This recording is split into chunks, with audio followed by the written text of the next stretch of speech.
고린도전서 13장, 우리가 잘 아는 사랑장의 말씀을 가지고 말씀을 전하실 때 우리가 정말 행복해질 줄로 믿습니다. 고린도전서 13장 1절로 7절 말씀 우리 한 절씩 교독하겠습니다. 내가 사람의 방언과 천사의 말을 할지라도 사랑이 없으면 구리 나는 구리와 울리는 꽹과리가 되고, 내가 예언하는 능력이 있어 모든 비밀과 모든 지식을 알고 또 산을 옮길 만한 모든 믿음이 있을지라도 사랑이 없으면 내가 아무것도 아니요. 내가 내게 있는 모든 것으로 구제하고 또 내 몸을 불사르게 내줄지라도 사랑이 없으면 내게 아무 유익이 없느니라. 사랑은 오래 참고 사랑은 온유하며 시기하지 아니하며 사랑은 자랑하지 아니하며 교만하지 아니하며 무례히 행치 아니하며 자기의 유익을 구하지 아니하며 성내지 아니하며 악한 것을 생각하지 아니하며 불의를 기뻐하지 아니하며 진리와 함께 기뻐하고 모든 것을 참으며 모든 것을 믿으며 모든 것을 바라며 모든 것을 견디느니라. 아멘. 여러분, 이 귀하고 복된 말씀을 가지고 우리 허성도 목사님 말씀 전하실 때 우리 행복한 은혜의 시간 되시기를 바랍니다.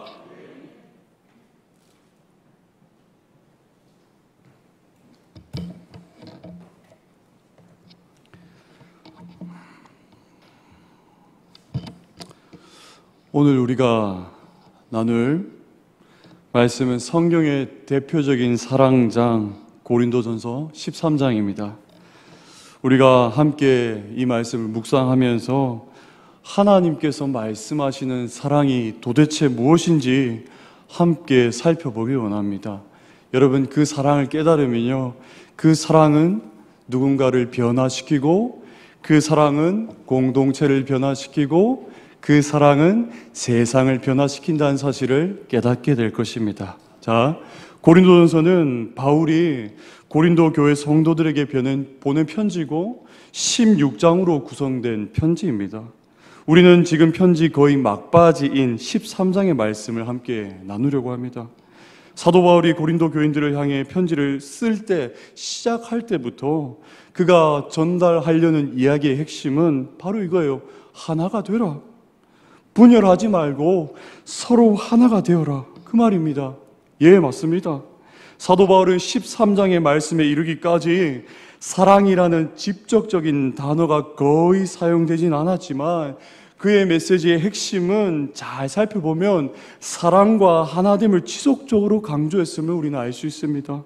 그렇다면 사랑하는 여러분, 왜 사도 바울은 이렇게 고린도 교회 성도들에게 사랑을 강조했을까요? 그것은 바로 공동체 안에 사랑이 없었기 때문입니다. 교회 안에는 다양한 은사와 달란트를 가진 그런 사람들이 가득했어요. 그런데 이런 은사와 달란트를 가진 사람들이 많다 보니까 역시 문제도 넘쳤습니다. 어떤 문제냐면 교인들이 너무나도 자신이 받은 은사를 최고로 생각하고 자랑하며 우쭐한 거예요. 난 누구보다 말씀을 잘 알아. 난 누구보다 기도도 많이 하고 그리고 하나님께 응답도 많이 받는 줄 몰라. 난 찬양도 잘 부르고 누구보다 믿음이 커. 여러분, 교회 안에 이렇게 다양한 은사와 다양한 달란트를 가지고 있는 이 성도들이 많으면 얼마나 좋습니까? 우리 교회 안에 이 다양한 은사를 가진 교우들이 있어서 저는 얼마나 행복한지 모르겠습니다. 여러분 잘 아시죠? 저희 교육자들은 그렇게 기술이 뛰어나지 않습니다. 뭔가 뚝딱뚝딱 만들지 잘 못하고. 그래서 여러분, 우리 교육자들이 이 교회의 모든 문제를 홀로 책임지고 문제를 해결한다면 여러분, 과연 교회는 질서 있게 체계적으로 잘 돌아갈 수 있을까요? 아니요, 절대 그렇게 되지 못합니다. 하나님은 각자에게 각각의 다양한 달란트를 주셔서 그 은사대로 그리스도의 몸된 교회를 세워나가기를 좋아하신다는 것입니다. 사실 하나님께서는 저마다 다양한 은사와 달란트를 주셨는데 그 은사와 달란트를 주신 이유는 자신의 유익을 위해서보다는 서로의 유익을 위해서, 타인의 유익을 위해 주님이 주셨다는 것입니다. 고린도전서 12장 25절에 이런 말씀이 있습니다. 몸 가운데서 분쟁이 없고 오직 여러 지체가 서로 같이 돌보게 하셨느니라 라고 말씀하십니다. 여러분, 12장은 대표적인 은사장입니다. 이 은사를 말씀하실 때, 하나님이 은사를 주셨을 때 분쟁이 없고 서로가 돌보고 서로가 소외감 없이 잘 자라나기를 바라시는 것이 주님의 귀한 마음입니다. 그러나 고린도 교회 성도들은 그 은사에 대해서 오해하고 있었고, 그래서 내 은사가 최고야, 다른 사람은 모르겠고 나만 드러나면 돼, 이런 생각들로 가득 차니 교회가 어떻게 되겠습니까? 하나 되지 못하고 날마다 갈등과 충돌이 있었던 것입니다. 그래서 사도 바울이 이제 13장을 본격적으로 그곳에서 사랑을 설명하기 앞서서 12장 마지막에 이렇게 마무리를 합니다. 우리 12장 31절의 말씀 한 목소리로 읽어보도록 하겠습니다. 시작. 너희는 더욱 큰 은사를 사모하라. 내가 또한 가장 좋은 길을 너희에게 보이리라. 아멘. 여러분, 여기서 더 큰 은사, 가장 좋은 길이 무엇입니까? 바로 사랑입니다. 우리 모두가 다 저마다 다양한 은사를 가지고 있고 그 은사대로 우리가 삶을 펼치고 있지만, 각각의 우리 안에 반드시 있어야 할 최고의 은사는 다름 아닌 사랑이라는 것입니다. 사랑이 없으면 우리의 은사나 그런 뛰어난 달란트는요, 아무런 쓸데도 없고 유익도 없습니다. 왜냐하면 그저 남을 괴롭게 할 뿐이에요. 이제 사도 바울은 13장 전체를 걸쳐서 사랑을 노래합니다. 그 사랑의 노래를 하면서 사랑의 노래를 부르며 이렇게 사랑의 정의를 막 길게 내려놓는데, 여러분 좀 깁니다. 그래도 우리가 오늘 기도하는 마음으로 주님이 알려주신 그 사랑을 우리가 마음판에 새기며 정말 우리가 그 사랑을 우리 가운데 실천하는 그 귀한 열매가 우리 가운데 맺히기를 주님의 이름으로 축복합니다. 먼저 사랑이 없으면 아무것도 아니라고 사도 바울은 이야기하고 있어요. 1절에서 3절까지의 말씀에서 3번이나 반복되고 있습니다. 사랑이 없으면, 내가 사람의 방언과 천사의 말을 할지라도 사랑이 없으면 소리나는 구리와 울리는 꽹과리가 되고, 여기까지만 볼게요. 첫 번째로 사람의 방언과 천사의 말을 하는 사람이 있습니다. 방언이란 기도할 때 하나님과 대화하는 뭔가 특별한 언어를 이야기합니다. 그리고 천사의 말은 사도 바울이 예수님을 처음으로 만나서 그 이후에 광야에서 몇 개월 동안 기도에 전념하는 그 시간을 보내는 중에 특별한 환상을 체험하는데, 그때 낙원에서 천사들이 주고받는 대화를 들었다고 합니다. 여러분, 이 또한 뭔가 특별한 언어가 되겠죠. 쉽게 말해서 이 방언과 천사의 말을 한다는 것은 영적으로 아주 깊고 높은 단계에 들어갔다는 것을 말합니다. 자, 여러분 한번 생각해 보십시오. 당시 교회 안에서 이런 특별한 언어를 사용한다고 한번 생각해 보세요. 뭔가 특별해 보이겠죠? 이렇게 영적으로 깊고 높은 단계에 들어갔다 할지라도요, 그 안에 그런데 사랑이 없으면 소리나는 구리와 울리는 꽹과리가 된다고 사도 바울은 이야기합니다. 여러분, 소리나는 구리와 울리는 꽹과리가 얼마나 시끄럽습니까? 아무리 그 사람이 멋진 말을 하고 아무리 아름다운 말을 구사한다 할지라도 그 안에 진짜 사랑이 없으면요, 시장에서 떠드는 소리와 마찬가지라고 말씀하는 것입니다. 두 번째로, 예언하는 능력이 있어 모든 비밀과 모든 지식을 알고, 여기까지만 끊을게요. 자, 예언하는 비밀을 아는 것과 지식을 아는 것 모두가 말씀과 관련된 은사입니다. 로마서 마지막 쪽에 보시면 사도 바울도 자신이 하나님에 관한 그 모든 지식에 통달하지 못했다고 고백합니다. 11장 33절에 깊도다 하나님의 지혜와 지식의 풍성하며 그의 판단은 헤아리지 못할 것이며 그의 길은 찾지 못할 것이다 라고 고백합니다. 그런데 여러분, 누군가가 정말 모든 비밀과 모든 지식을 통달했다고 해봅시다. 특별히 고린도 교인들은요, 이런 말씀을 아는 지식의 은사에 대해서 참 예민했어요. 그런 부분에 대해서 갈급함이 있었습니다. 그래서 좀 더 똑똑하고 논리적이고 말 잘하던 고린도 교회 2대 목사 아볼로를 많은 사람이 그렇게 추종했던 것이 아닙니까? 그런데 여러분, 여기에도 반전이 있습니다. 아무리 풍부하고 아무리 깊은 말씀에 대한 지식을 많이 가지고 있다 할지라도, 유창하게 말씀을 가르치고 전한다 할지라도 사랑이 없으면 꽝이다, 아무런 유익이 없다고 분명하게 이야기하고 있다는 것입니다. 그리고 산을 옮길 만한 믿음은 이렇게 예를 들 수 있겠어요.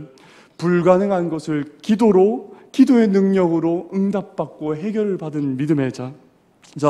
정말 불가능한 어떤 수단과 방법을 정말 동원해서 이 문제를 해결하지 못하는 그런 상황에 봉착해 있는데, 어떤 사람이 기도 가운데 하나님의 귀한 응답으로 그 문제를 해결했을 때, 여러분, 이러한 것들이 바로 산을 옮길 만한 믿음입니다. 아주 강력한 믿음이 되겠죠. 그러나 이러한 믿음을 가지고 있고 그 믿음에 근거하여 엄청난 체험을 하는 사람이라 할지라도 그 마음속에 사랑이 없으면 아무 유익이 없대요.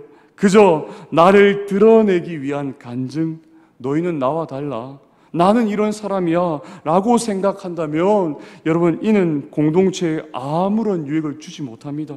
셋째로, 자신의 모든 것으로 구제하고 몸을 불사르도록 내주는 사람이 있습니다. 자신에게 있는 것을 내놓아서 가난한 사람을 구제하는 일을 말합니다. 그런데 여러분, 우리는 이 부분을 생각할 때, 아니, 이게 사랑 아닌가요? 내가 가진 것을 하나도 남기지 않고 쪼개어서 어렵고 힘든 사람들을 채워주는 그것이 철저하게 이타적인 행위 아닙니까? 사랑이지 않습니까? 라는 생각을 가질 수 있습니다. 그러나 마태복음 6장 1절에서 4절의 말씀을 보면 사람에게 보이려고 구제하는 사람을 지적하고 있습니다. 곧 다른 사람에게 영광을 받으려고 공개적으로 다 알리면서 구제합니다. 이는 구제 중에도 나를 드러내고자 하는 그런 마음이 있다는 것이죠. 이것이 사랑 없는 자기희생이고, 주님은 그 이타적인 행위가 아무런 유익이 없다고 말씀하시는 겁니다. 그렇다면 여러분, 우리는 진짜 사랑이 무엇일지에 대해서 한번 고민해 봤으면 좋겠습니다. 성경이 말하는 사랑의 본질을 한번 살펴보겠습니다. 첫째, 사랑은 오래 참는 것입니다. 오래 참는 건 하나님의 귀한 성품입니다. 사실 사람은 태어날 때부터 죄인이기 때문에 거룩하신 하나님으로부터 심판을 받는 그것을 여러분, 불가피한 사실입니다. 그러나 하나님의 진짜 마음은 이런 마음입니다. 베드로후서 3장 9절을 보십시오. 오직 주께서는 너희를 대하여 오래 참으사 아무도 멸망하지 아니하고 다 회개하기에 이르기를 원하시느니라. 아멘. 아무도 멸망받지 않고 다 회개하여 주의 품에 안기기를 원하시는 게 정말 하나님의 진짜 마음이에요. 지금도 여러분, 우리 삶 가운데는 죄가 여전히 있고 많은 사람들이 죄를 짓고, 그래서 세상 가운데 죄가 너무나도 관영합니다. 그럼에도 여러분, 우리의 인류 역사가 계속해서 이어올 수 있었던 그 이유는 사람들이 회개하고 하나님께로 돌아오기를 간절하게 기다리시는 하나님의 그 오래 참으시는 그 마음이 있기 때문이에요. 여러분, 바울은요, 고린도 교인들이 그 하나님처럼 오래 참는 그 마음이 있기를 바라는 것입니다. 여러분, 우리가 교회와 가정과 직장과 여러 삶의 공동체를 보면요, 믿음이 약한 사람, 정말 부족한 사람들이 보입니다. 그래서 믿음이 강한 사람들은요, 함께 그들과 섞여갈 때에 실망합니다. 아니, 왜 저런 사람은 저렇게 계속 삶을 살지? 왜 여전히 저러지? 왜 저 성도는 여전히 변화되지 않고 여전히 이런 삶을 사는가? 왜 나의 자녀는 여전히 이런가? 왜 내가 가르치는 학생은 여전히 이런가? 라고 여러분, 우리는 실망하고 마음으로 정죄하고 입술로 정죄하며 누군가에게 피해를 줄 수 있습니다. 그런데 맞아요, 여러분, 그럴 수 있어요. 우리가 연약하잖아요. 그러나 여러분, 주님의 마음과 주님이 우리에게 주시는 마음은 믿음이 약한 자들이 믿음이 언젠가는 잘 자라기를 희망하며 참고 기다려주는 그것입니다. 왜냐하면 여러분, 그것이 진짜 사랑이기 때문이에요. 둘째, 사랑은 온유한 것입니다. 상대방이 진짜 잘 되는 것에 대해서 진짜 순수하게 사심 없이 관심을 기울이고 정말 칭찬하며 잘 되기를 바라는 그 귀한 태도. 여러분, 오늘날 우리는 경쟁 사회에서 살아갑니다. 상대방이 잘 되는 그것을 좋아하고 바라는 마음은 인간 본성상 가지기 힘든 마음이에요. 다른 사람이 나보다 더 잘 되어가고 있다는 그 말을 들으면 우리의 성품은 견디지 못합니다. 공연히 화가 나고 짜증이 나고 기분이 우울해집니다. 여러분, 교회 안에서 교육부서가 막 있습니다. 그런데 어느 부서에서 막 부흥을 하고 여러 열매들을 맺습니다. 그런데 여러분, 그 다른 부서에서 어떤 마음을 가져야 될까요? 정말 하나님의 마음은요, 그 부서가 잘 되기를 더 바라고요, 그 부서에서 더 열매가 흘러나오고 그 열매가 더 흘러넘쳐서 우리 부서까지 흘러넘치기를 바라는 게 정말 우리의 진짜 순수한 하나님 마음이라는 것입니다. 그런데 여러분, 우리의 마음은 어떻습니까? 우리의 진짜 마음은 어떻습니까? 다른 목장에 대해서 우리는 어떻게 생각하고 있습니까? 다른 교회에 대해서 우리는 어떤 마음을 품고 살아가고 있습니까? 여러분, 우리에게 진짜 온유한 마음이 필요합니다. 셋째로, 사랑은 시기하지 않는 것입니다. 이것은 두 번째 온유한 것과 반대되는 태도죠. 다른 사람이 잘 되는 것을 좋아해주고 축하해주는 것이 아니라 싫어하는 것. 넷째로, 사랑은 자랑하지 않는 것입니다. 자기 자신을 더 잘 보이도록 하려고 실제보다 더 부풀려서 말하는 것. 왜 사람들이 그렇게 말하는 것일까요? 내가 상대방보다 더 낫다는 것을 확인시키고 우위를 확인하기 위해서예요. 일종의 내가 승리감을 맛보기 위해서. 결국에 이런 과시는 어떻게 됩니까? 상대방 타인을 좌절에 빠뜨리는 행동이 됩니다. 다섯째, 사랑은 교만하지 않습니다. 이것도 방금 이야기 나눈 네 번째와 비슷합니다. 여섯째, 사랑은 무례히 행하지 않습니다. 무례히 행한다는 말은 상대방에게 피해를 주는 행동을 하는 것을 뜻합니다. 말과 행동을 함부로 하고 보기가 불편할 정도로 우리는 행동하지 말아야 됩니다. 일곱째, 사랑은 자기 유익을 구하지 않아요. 나의 유익보다 다른 사람의 유익, 타인이 정말 잘 되기를 바라는 그 귀한 마음.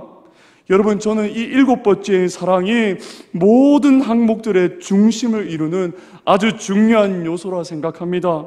한마디로 요약하면 이것은 십자가의 사랑이죠. 자신의 생명조차 귀하게 여기지 않고 죄인을 살리신 그 주님의 그 사랑, 여러분, 우리에게 필요한 사랑입니다. 여덟째, 사랑은 성내지 않습니다. 마음속에 있는 화를 잘 다스려야 합니다.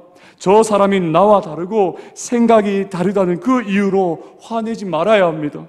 아홉째, 사랑은 악한 것들을 생각하지 않습니다.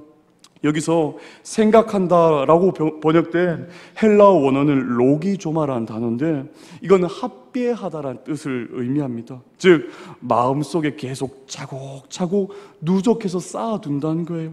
그 말은 다른 사람이 나에게 행한 그 악한 일들을 잃어버리지 않고 마음속에 계속해서 차곡차곡 쌓아둔다는 뜻입니다. 오늘날로 말하면 뒤끝 있는 마음이죠.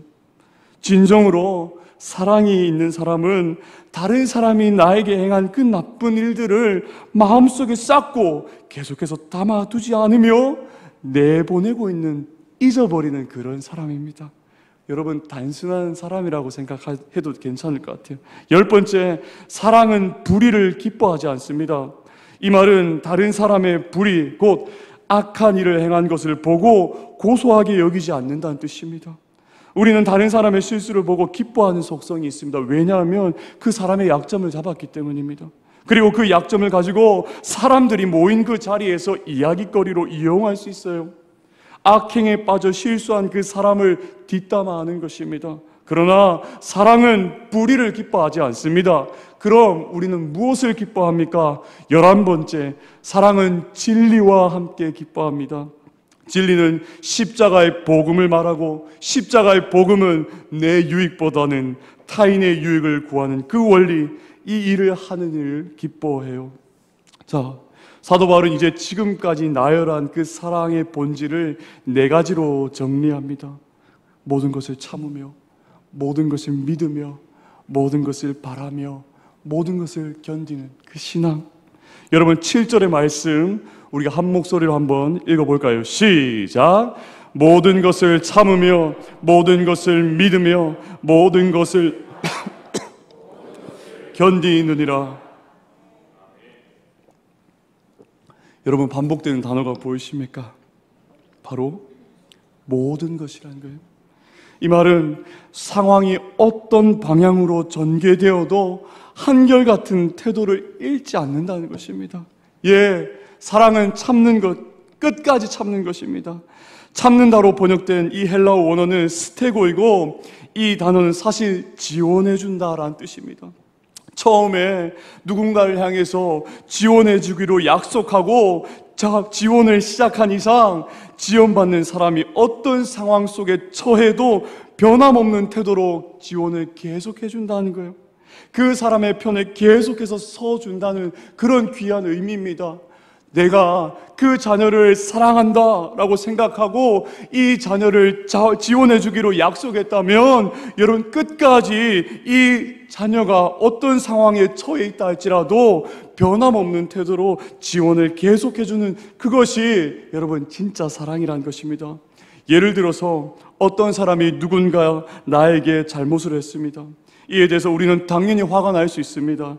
짜증이 나고 그 사람을 책망할 수 있어요. 당연하죠. 그러나 그것을 빌미로 그 사람을 계속해서 미워하고 마음을 저버리고 끝까지 용서하지 않는다면 그건 주님이 말하는 사랑이 아니라고 말합니다. 혹시 여전히 미워서 용서하지 못한 사람이 있다면 오늘 하나님이 주시는 그 사랑의 마음으로 용서할 수 있길 바랍니다. 그리고 사랑은 모든 것을 믿는다고 해요. 어떤 문제가 발생했을 때 우리는 잘잘못을 가리길 바랍니다. 하지만 그러면서도 우리는 그 사람을 끝까지 믿어주고 신뢰하는 그 믿음이 있어야 돼요. 그리고 사랑은 모든 것을 바란다고 합니다. 상대방이 아무리 절망적인 상황에 처해 있어도 그 사람에 대한 기대와 희망을 포기하지 않는 것. 지난번에 제가 설교 중에 언급한 친구가 있었어요. 대학생 때 제가 전도했던 그 친구가 얼마 전에 부산에 일이 있어서 교회에 한번 찾아왔어요. 그래서 그 친구와 이런저런 귀한 이야기를 나누고 정말 교제를 나눴습니다. 그런데 제가 거기서 친구야 교회 다시 가고 있니? 라고 질문해 봤는데 여전히 가고 있지 않더라고요. 그런데 그럼에도 불구하고 저는 하나님께서 계속해서 이 친구를 생각하게 하시고 이 친구와 관계 맺게 하시고 계속해서 만나게 하시는 걸 보니까 정말 이 사랑이라는 것은 우리가 그 사람에 대해 누군가에 대해서 변화되기를 기대하고 희망하는 그 모든 마음을 우리가 끝까지 저버리지 않고 포기하지 않고 계속 사랑하는 것이구나라는 것을 깨닫게 됐습니다. 마지막으로 사랑은 모든 것을 견디는 겁니다. 아무리 힘들고 어려운 일이 일어나고 무거운 짐이 주어져도 그 힘들고 어려운 일이나 무거운 짐을 피하지 않고 묵묵히 지켜나가는 그것이 여러분 사랑입니다. 사랑하는 여러분, 이렇게 보니 사랑이 화려해 보입니까? 뭔가 성경이 말하는 그 사랑이 낭만적입니까? 아름다워 보입니까? 세상이 부르는 그 사랑의 이야기를 들으면 뭔가 아름다워 보이고요. 되게 낭만적으로 보입니다. 그런데 성경이 말하는 그 사랑은 전혀 그렇지 않다는 것입니다. 사실 지나치다 싶을 정도로 정말 초라해 보여요. 이 사랑을 따르자니 서글프기만 합니다. 여러분, 우리가 왜 참아야 됩니까? 나에게 실수한 그 사람을 향해서 우리가 좀 화도 낼 수 있잖아요. 짜증도 좀 내고 분을 품기도 하고 그렇게 여러분 우리도 좀 그렇게 살 수 있잖아요. 그런데 왜 우리는 항상 온유함으로 대해야 합니까? 왜 내 유익보다는 남의 유익을 위해서 살아야 합니까? 왜 끝까지 믿고 바라고 견디며 그 사람이 변화되기를 바라며 끝까지 인내하면서 그 사람을 사랑하며 그 사람이 변화되기를 우리는 바라면서 살아가야 됩니까?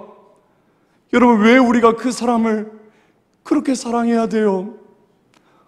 우리 좀 내려놓을 수 있잖아요. 좀 내려놓고 쉬면서 우리가 하고 싶은 대로 우리가 좀 살아가도 되잖아요. 그런데 여러분, 우리가 왜 그렇게 포기하고 왜 그렇게 희생하며 왜 그렇게 나누면서 누군가의 유익을 위해서 우리가 살아가는 일에 목숨을 걸고 살아가야 됩니까? 그것은 우리에게 사랑을 부어주신 주님이 그렇게 사셨기 때문입니다. 그리고 그분이 그 사랑으로 우리를 살리셨기 때문이에요. 그렇게 사랑하신 분이 있어요. 우리 주 예수 그리스도가 죄 많고 그래서 탈도 많고 허물투성이에 실수, 잘못투성이인 우리를 보시고도 심판하지 않으시고 끝까지 인내하시며 끝까지 사랑하시며 끝까지 우리가 주품에 돌아올 수 있음을 소망하시며 끝까지 견디며 묵묵히 자신의 모든 것을 내어주시고 죄인인 우리를 살게 하신 그것이 아닙니까? 그렇습니다. 사랑하는 여러분, 우리가 이 땅에서 펼칠 그 사랑이 이런 사랑입니다. 우리 공동체 안에서 피어나고 뿜어내야 할 그 사랑이 여러분 이런 사랑입니다. 이런 사랑으로 서로가 섬길 때 우리의 공동체는 진짜 하나가 될 수 있어요. 진짜 우리가 기적을 맛볼 수 있어요. 진짜 하나님께 귀하게 쓰임받는 복된 공동체가 될 수 있어요. 저는 그 사실을 이번에 단기 선교를 통해서 너무 여러분 가슴 깊이 느꼈습니다. 여러분, 단기 선교 여러 번 얘기했지만 시작할 때부터 참 불안했어요. 우리 연결지 않았던 우리 귀한 로고스 어린 청년들, 그들 아직 잘 모르잖아요. 그래서 연약하잖아요. 그래서 뭔가 빠릿하게 그렇게 움직이지 못하잖아요. 그런데 우리의 마음은요, 그들에 대해서 배려하기보다는 그들에 대해서 더 넓은 사랑으로 품어주기보다는 우리의 본성은요, 왜 이렇게 못할까? 왜 이렇게 움직이지 못할까? 왜 자기의 유익만 구하며 살아갈까? 라는 생각으로 우리에 가득 찹니다. 여러분, 우리가 단기 선교를 떠나기 하루 전날 밤 솔직히 말해서 그렇게 분위기가 좋지 않았어요. 솔직히 살벌했어요. 얼마나 걱정했는지 몰라요. 분위기 살벌했습니다. 그리고 이 공동체 어떻게 이끌어갈까 정말 고민 많이 했어요. 그래서 그날 밤 자지도 못하고 로고스 친구들한테 한 명 한 명 연락하면서 다 마음 다독여줬어요. 연락하면서 괜찮지? 선배님들이 그런 생각을 가진 거 너희들에게 좋은 그 방향과 길을 가르쳐 주려고, 그 방향 알려주려고 하는 거야. 이해해줘 라고 한 명 한 명 다독이면서 그 새벽에 여러분 그렇게 시작했습니다. 그리고 먼저 사랑하는 신앙 성배들에게, 우리 임원들에게, 집사님에게, 그리고 장로님에게 먼저 부탁했어요. 우리 그들 이해해 주자고, 먼저 기다려 주자고. 정말 여기서 말하는 그 사랑의 마음으로 끝까지 참고 끝까지 기다리고 끝까지 인내하며 그들이 변화되기를 우리가 바라야 되지 않겠습니까? 근데 여러분, 우리의 신념으로 그들이 변화되기를 바라는 게 아닙니다. 우리의 신념으로 그들을 사랑한 게 아니라 하나님이 신실하시다는 그 사실을 우리가 믿기에 우리는 끝까지 참을 수 있었습니다. 그리고 끝까지 믿을 수 있었습니다. 그들이 끝까지 변화되기를 우리는 바라고 기다리고 힘들었지만 참고 인내하며 우리가 먼저 본을 보일 수 있었습니다. 여러분, 믿음의 선배들이요, 더 좋은 자리를 사랑하는 그 어린 청년들에게 더 내줬어요. 우리는 벌레가 더 들끓는 그런 자리에서 잤고요. 동생들, 어린 청년들은요, 그래도 반남 목사님 댁에 가서요, 좀 더 안락한 곳에서 자도록 우리가 배려했어요. 여러분, 그 배려 쉽습니까? 어렵잖아요. 그리고 참으로도 감사한 게 우리 장로님께서 그때 세족식을 하는데 우리 단기팀 대표로 무엇을 하셨냐면 우리 팀장에게, 그 어린 팀장에게 몇 살 차이 납니까? 딸버린 그 희경 팀장의 발을 대표로 씻어주시는 거예요.